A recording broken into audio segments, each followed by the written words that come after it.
बच्चा अधिक प्रभावी स्थानिक तर्क प्रदर्शित करता है। अब देखो ये स्पेशल रीजनिंग जो है इसका मतलब क्या होता है, आप गार्डनर की थियरी आपने पढ़ी होगी, चीजें कनेक्ट करते हैं, है ना, अच्छे टीचर का गुण कनेक्ट कर देता है चीजें एक से दूसरा टॉपिक, इंटरडिसिप्लिनरी अप्रोच जो आपकी नेशनल एजुकेशन पॉलिसी भी कहती है ना, फिर कॉपी भी करते हैं लोग उसको। चलिए आ जाइए, तो अगर मैं बात करूं आपकी स्पेशल रीजनिंग की, स्पेशल रीजनिंग की यानी स्थानिक तर्क की, तो स्थानिक तर्क का मतलब क्या होता था? स्पेशल इंटेलिजेंस याद करो हार्वर्ड गार्डनर की थियरी में, स्पेशल इंटेलिजेंस या स्थानिक बुद्धि का मतलब होता है जिसको दिशाओं का ज्ञान हो। वो गूगल मैप वाली आंटी की स्थानिक बुद्धि अच्छी होती है अगर वो एक इंसान होती, तो वैसे भी होगी ही। तो स्थानिक तर्क की जब हम बात कर रहे हैं यानी व्यक्ति अच्छा होगा डायरेक्शंस के साथ, यानी उसको अब दिशाएं समझ में आने लगी होंगी, है ना, कि इस तरफ से जाते हैं तो ये वाला रास्ता आ जाता है, मैप्स का थोड़ा बहुत आइडिया लग गया होगा, दिशाओं का, मैप्स का, इन सब का बेसिक आइडिया होगा उसको, जिसमें स्पेशल रीजनिंग है। ये डेवलप होनी शुरू हो जाती है और ठीक ठाक स्थिति तक डेवलप हो जाती है 7 से 11 के बीच में ही, है ना, कि वो जो रिवर्सिबिलिटी आ जाती है ना, जिसको हम कहते हैं प्रतिवर्ती होती है जो सोच, रिवर्स कर पा रहा है कि स्कूल से घर, घर से स्कूल का रास्ता अब याद है 7 से 11 वर्ष के बच्चे को, है ना, कि अब वो स्कूल से घर, घर से स्कूल आ सकता है अगर बहुत ज्यादा दूर या कॉम्प्लेक्स रास्ता नहीं है तो ये स्पेशल रीजनिंग इसमें विकसित हो जाती है 7 से 11 में। तो ये भी कॉन्क्रीट की तरफ ही इशारा कर रहा है, ये एक एक्स्ट्रा बात है जो आपको सीखने को मिली होगी। ठीक, तो फर्स्ट सेकंड थर्ड तीनों ही सही है, और तीनों किसके बारे में बात कर रहे हैं? Concrete, operational. थर्ड ऑप्शन, कितने लोग सही जवाब दे रहे थे? 75। बहुत बढ़िया। 7 से 11 वर्ष तीसरी स्टेज है प्याजे की, ये पहली है जन्म से 2 वर्ष सेंसरी मोटर, 2 से 7 प्री ऑपरेशनल, फॉर्मल ऑपरेशनल है 11 एंड बियॉन्ड या 11 एंड 15, 11 to 15।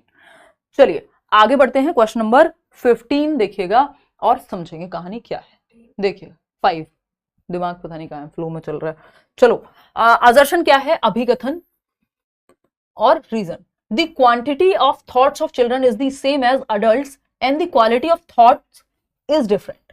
यानी एक असर्शन है कि बच्चों के स्टेटमेंट है कि बच्चों के विचारों की मात्रा वयस्कों के समान होती है तथा विचारों की गुणवत्ता भिन्न होती है, यानी quality is different than adults.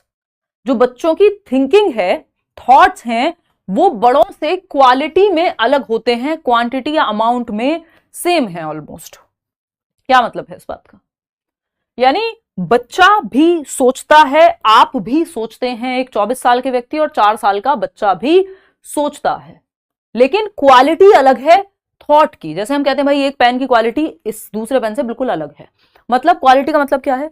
Quality अलग है। आप अपने बच्चा 4 साल का बच्चा अपने टूटे हुए पेन के बारे में सोचता है और आप अपने टूटे हुए दिल के बारे में सोचते हैं 24 साल में। मतलब जरूरी नहीं है यही सोचते हैं, ये एग्जांपल है जो आपको याद रह जाता है, इसलिए मैं बार बार यूज करती हूँ। ठीक, बहुत ही मजाकिया एग्जाम्पल आ रहा था, फिर मैंने निशा को बख्श दिया। देखिए, और निशा अपने झड़े हुए बालों के बारे में सोचती है ना, और ये सेम ही समस्या है इस मौसम में मेरे साथ भी और सबके साथ, तो कोई दिक्कत नहीं है, ज्यादा दिल पे नहीं लेना। देखिएगा एक बार, तो अगर हम देखें the quantity of thoughts of children is the same as adults and the quality of thoughts is different, यानी अमाउंट काइंड डिफरेंट है, प्रकार अलग है चिंतन का या थॉट्स का, अमाउंट तो सेम ही है, बच्चा भी सोच रहा है, आप भी सोच रहे हैं, आपके भी दिमाग में 50 थॉट आते हैं, उसके भी आते हैं। ठीक है, तो ये बात तो ट्रू है, ये असर्शन ट्रू है। रीजन क्या है? The stages of Jean Piaget's cognitive development लिखना चाहिए था। द स्टेजेस ऑफ जीन प्याजे आर यूनिवर्सल एंड इनवेरिएंट, यानी जो स्टेजेस हैं प्याजे की वो सार्वभौमिक हैं तथा अपरिवर्तनीय हैं, यानी सारी दुनिया के बच्चों के लिए सेम ही रहेंगी। बात सही है नहीं है? बताओ फटाफट से। पहला ऑप्शन है both A and R are true and R is the correct explanation, या फिर A is true but R is not. देखो ये बात सही है कि अडल्ट्स की थॉट डिफरेंट होता है। ये कह रहे हैं स्टेजेस ऑफ जीन प्याजे आर यूनिवर्सल एंड इनवेरिएंट, मतलब बात चल रही है कि जो आपकी थॉट थिंकिंग की क्वालिटी है बड़ों की, वो छोटों से यानी बच्चों से क्वालिटी में या काइंड में अलग होती है, अमाउंट में या क्वांटिटी में सेम रहती है। ये बात सही है। इसका रीजन क्या दिया है? द स्टेजेस ऑफ जीन प्याजे आर यूनिवर्सल एंड इनवेरिएंट। अब हमारे 3 स्टेप की प्रोसेस रहती है ये असर्शन रीजन के क्वेश्चन में। क्या ए सही है? हाँ ए सही है। क्या बी सही है? द स्टेजेस ऑफ जीन प्याजे आर यूनिवर्सल, यूनिवर्सल स्टेजेस दुनिया के हर बच्चे के लिए सेम रहेंगी। बात तो सही है। Sensory motor, pre operational, concrete operational, formal operational, इसी सीक्वेंस में चलेंगी हर बच्चे के लिए, चाहे वो पाकिस्तान का बच्चा हो, कजाकिस्तान का हो, अमेरिका का हो, यूरोप का हो, भारत का हो, कहीं का भी हो, सबके लिए सेम है। कल्चर पे प्रभाव, कल्चर का उस तरह से प्रभाव इन्होंने दिखाया ही नहीं है। बात तो सही है। तो ए भी सही है और आर भी सही है। अब हमारा आता है तीसरा स्टेप। अगर ये 3 स्टेप हम ठीक से फॉलो कर रहे हैं, इस तरह के क्वेश्चन गलत नहीं होते। पहला स्टेप भी सही है, दूसरा स्टेप भी सही है, क्या ये दोनों एक दूसरे के लिए सही है, अब ये चेक करना है हमें कि आर ए के लिए सही है या नहीं है। तो द स्टेजेस, ये स्टेजेस यूनिवर्सल हैं, ये कह रहे हैं भाई साहब, अच्छा ठीक है। लेकिन ए क्या कह रहा था, ए कह रहा था क्वांटिटी अलग है, थॉट से, थॉट्स की जो क्वालिटी है वो अलग है, क्वांटिटी सेम है। तो आर तो मैच ही नहीं कर रहा ए को, ए में कुछ और बात हो रही थी, आर में कुछ और बात हो रही थी, यानी दोनों अपनी अपनी जगह सही है बट एक दूसरे के लिए बिल्कुल भी सही नहीं है। तो A and R are true but R is not the correct explanation of A. Fourth option is the right answer over here. आगे बढ़ेंगे नेक्स्ट क्वेश्चन पे। नेक्स्ट क्वेश्चन क्या कहना चाहता है, देखते हैं कवि की क्या इच्छाएं हैं पूछने की। क्वेश्चन नंबर 6 में थोड़े से लेंदी हैं प्याजे क्वेश्चन और बनवाए भी गए हैं स्पेशली, देखना एक बार। क्वेश्चन नंबर 6 है, one of the main characteristics of pre operational thought according to Jean पियाजे is dash which refers to the tendency to focus on one aspect of a situation and neglect others। यानी gene पियाजे के अनुसार पूर्व संक्रियात्मक चिंतन की एक मुख्य विशेषताओं में से एक डैश है जो किसी स्थिति के एक पहलू पर ध्यान केंद्रित करने और अन्य की उपेक्षा करने की प्रवृत्ति को संदर्भित करता है। यानी बच्चे का ध्यान जो है वो इस मग के सिर्फ हाइट पे है या फिर इसकी विड्थ पे है, दोनों पे नहीं है। यानी बच्चा किसी एक चीज पे ज्यादा ध्यान देने के चक्कर में दूसरी चीज भूल जाता है। जैसे दो बच्चे हैं यदि, और वो मान लेगा जिसकी हाइट ज्यादा है वो बड़ा है एज में, मतलब उसका सारा ध्यान है, हम बचपन में सबको ऐसा ही लगता था ना, जिसकी हाइट ज्यादा है वो बड़ा है, मतलब हमारा ध्यान सेंटर्ड है सिर्फ एक पहलू पे। तो ये सेंट्रेशन कहलाता है कि एक ही सिचुएशन में। कॉजेशन तो होता है कॉज एंड इफेक्ट, है ना, कि धूप में कपड़े जल्दी सूखते हैं, ये कॉज एंड इफेक्ट का रिलेशनशिप है जो प्रॉपरली आता है 7 से 11 में। शुरुआत हो जाती है, बहुत ही अच्छा नहीं होता बट 2 से 7 में, लेकिन 7 से 11 में आ जाता है कॉजेशन। डिसेंट्रेशन यानी अलग अलग एस्पेक्ट देख पाना, जैसे अब आप हाइट भी देख पा रहे हैं, अब आप देख रहे हैं अच्छा हाइट ज्यादा हो सकती है फिर भी व्यक्ति बड़ा या छोटा हो सकता है, हाइट से ही बड़े नहीं होते। या फिर हम ये कह रहे हैं, जो क्लासिक एग्जांपल है प्याजे का, कि 2 बीकर हैं, एक पतला है एक चौड़ा है, और चौड़े बर्तन में पानी कम आएगा क्योंकि उसकी हाइट ज्यादा कम है। ऐसा ही सोचेगा बच्चा जब वो ये समझने लगे कि इसको पानी को चाहे इसमें डालो या इसमें डालो क्वांटिटी सेम ही रहेगी, डिसेंटर कर पा रहा है। ट्रांसडक्शन होता है प्री ऑपरेशनल स्टेज 2 से 7 वर्ष में, जब बच्चे को लगता है कि 2 अनरिलेटेड इवेंट्स को जोड़ दिया उसने, है ना, कि कहीं पे बिजली कड़की और आपके घर में इलेक्ट्रिसिटी आई, ये दोनों चीजें रिलेटेड हैं, भगवान जी ने ये काम करके जो है बिजली घर में आ गई है। ये एकदम अनरिलेटेड इवेंट्स हैं, एकदम इलॉजिकल हैं, लेकिन ट्रांसडक्टिव रीजनिंग में ऐसा होता है। ठीक है, तो सेंट्रेशन की जब हम बात कर रहे हैं तो सेंट्रेशन इज द राइट आंसर। केंद्रीकरण के सिर्फ किसी भी एक सिचुएशन के एक ही एस्पेक्ट पे, एक ही पहलू पे फोकस करना, कि इसकी हाइट ही देखना, सिर्फ बीकर की चौड़ाई नहीं देखना, या बच्चे की हाइट के हिसाब से उसको बड़ा और छोटा मान लेना, बाकी पहलू वो कब जन्म हुआ था, क्या स्थिति है, ये सब नहीं देखना।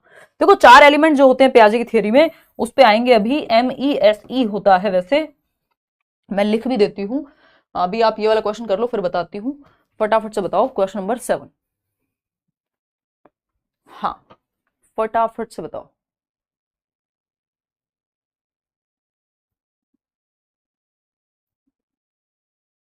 क्वेश्चन नंबर 5 के नंबर का क्वेश्चन सेकंड नंबर ऑप्शन देखिए, देख लूंगी तरुण, अभी देख लूंगी, डोंट वरी। चलो फटाफट से बताओ।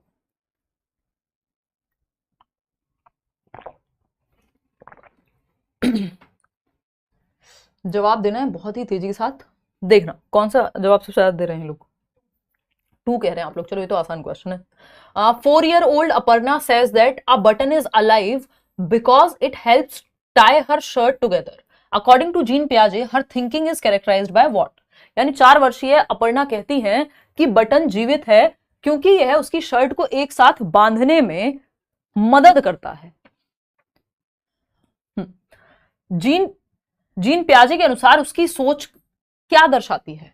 बटन जीवित है, यानी निर्जीव चीज को, यानी ये मान लीजिए ये बटन है, उसको लग रहा है बटन जीवित है, तो निर्जीव चीज को सजीव मानता है बच्चा। पेन गिर गया तो उसको चोट लगी होगी, यानी लिविंग को नॉन लिविंग मानता है बच्चा, सॉरी उल्टा बोल दिया, नॉन लिविंग को लिविंग मानता है। ठीक, तो ये होती है एनिमिस्टिक थिंकिंग, और 4 साल की बच्ची है तो 2 से 7 वर्ष में ही होती है एनिमिस्टिक थिंकिंग, स्पेशली 2 से 4 के बीच में। ठीक, तो ये सजीव चिंतन है, सजीववादी चिंतन है। ट्रांसडक्टिव तो 2 अनरिलेटेड इवेंट्स को एक साथ जोड़ देना, कि मेरी बॉल भी गोल है, चंदा मामा भी गोल है, चंदा मामा मेरी बॉल जैसे हैं, ये एकदम 2 अनरिलेटेड बातों को जोड़ देना कहीं से भी। ठीक, सेंट्रेशन होता है किसी भी एक पहलू पे ही ध्यान देना। हाइपोथेटिकल डिडक्टिव रीजनिंग तो 11+ ईयर्स में आएगी, बहुत ही हाई लेवल थिंकिंग हो गई। तो second option is the only right answer. निर्जीव को सजीव समझ रही है बच्ची जो है। क्वेश्चन नंबर 8 देखिएगा, क्वेश्चन नंबर 8 जवाब दीजिएगा। MESE पूछ रहा था कोई, मैं इतने बताती हूँ, दे दिया ना पोल, ठीक है, MESE ये मैं अभी नेक्स्ट क्वेश्चन के बाद बताऊंगी, पोल जब नहीं दिया होगा निशान ने। ये 4 एलिमेंट्स हैं पियाजे की थ्योरी में, 4 तत्व हैं, 4 स्टेजेस से अलग हैं। इन 4 तत्वों पे पूरी जो स्टोरी है, पूरी जो थियोरी है वो बेस्ड है। ठीक, फटाफट से बताएंगे बिना इधर उधर की बातें करे। थैंक यू मोटिवेशनल वीडियो कह रहे हैं, थैंक यू आप हमारे लिए इतना करती हो। इतना तो यार कहाँ ही करती हूँ, बट हाँ जितना हो पाता है। अब इतना टाइम हो गया है कि यूट्यूब पे उतना ध्यान नहीं रहता है जितना ऑफ कोर्स पहले रहता था। मैं थोड़ा सा धीमे काम करने की स्थिति में हूँ अभी, बहुत टाइम से थोड़ा स्लो डाउन कर रही हूँ। ठीक, बट ठीक है, अभी भी एग्जाम के लिए पढ़ाई करेंगे, जितनी हो पाएगी उतनी करेंगे। और क्लासेस वगैरह तो हो रही हैं, बीच बीच में ब्रेक आ जाता है थोड़ा। देखिए, हाँ क्वेश्चन नंबर 5 को फिर से पढ़ेंगे, कोई दिक्कत नहीं है, टेंशन ना लो। बताओ फटाफट से क्वेश्चन नंबर 8 देखिएगा, एक एक डाउट क्लियर करके जाइएगा घर पे ही हो वैसे आप। क्वेश्चन नंबर 8 कहता है